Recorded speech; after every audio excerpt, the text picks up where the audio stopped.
Good morning, everyone. This is Paul Womble in the Polk County Emergency Operations Center, and this is our morning update for our response to Hurricane Milton. First, really, the message is today the storm is on the way. We've seen rain bands move through the county already this morning. If you are going to leave your home, whether you're in an area that could be impacted by flood, and we'll talk more about that. If you're not certain about the winds, if you're going to your friends, your neighbors, your family, someone from church, or if your only option is to go to one of our shelters, go now. Don't wait.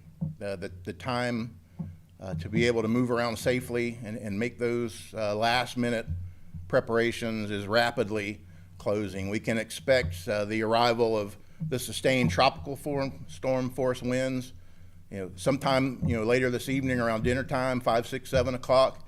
After that, the weather really will go downhill.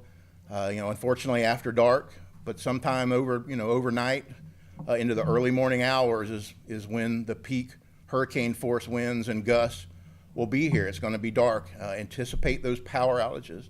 Anticipate those winds. It may not completely clear until the end of the day tomorrow on Thursday. So once you're hunkered down, just stay put. There's no reason at that point to go out. There will be trees down.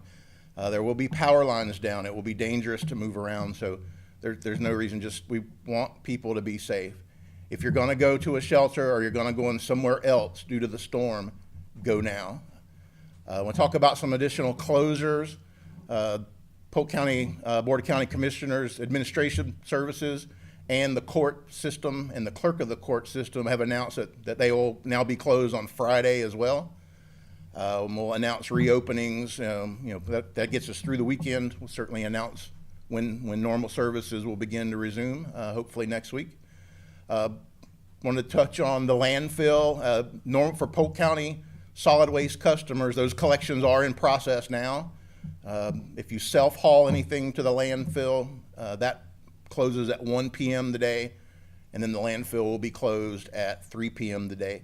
If tomorrow on Thursday is your normal waste collection day by Polk County Solid Waste, it will not be picked up tomorrow, and we'll make further determinations on additional pickups based on the storm.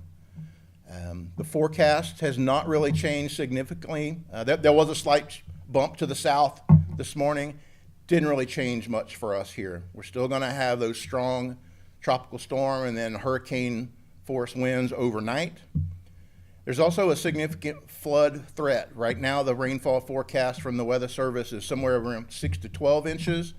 Some areas could see as much as 18 inches locally. The rain is on the northern side of the storm.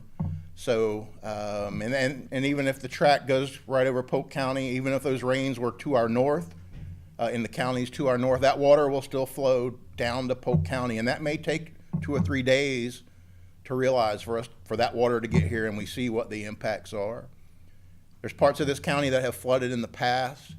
We have no way to accurately predict where flood impacts to homes and businesses will occur, but if those areas have flooded in the past, assume that they're going to flood again in this hurricane today. So again, it's important to get out. If you're going to another location, do that quickly.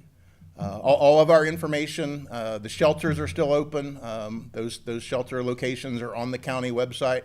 As of right now, we've got about 2,800 people total.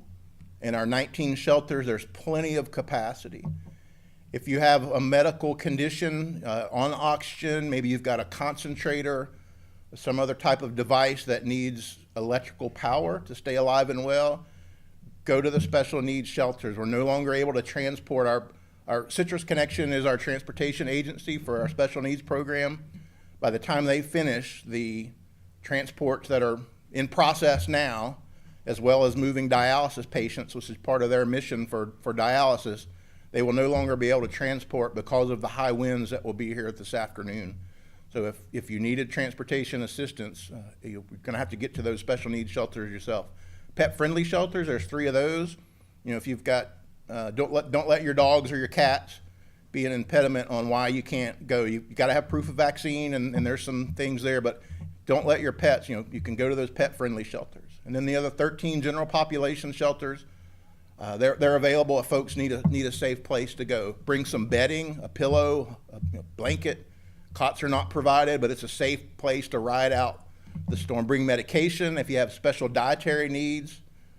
Bring that. Meals are provided, but we're not able to accommodate everybody's taste, and certainly things with food allergies or some other type of special dietary restrictions. So bring those type of supplies with you. Now is the time. We want Polk County to be safe. We don't want to have any loss of life.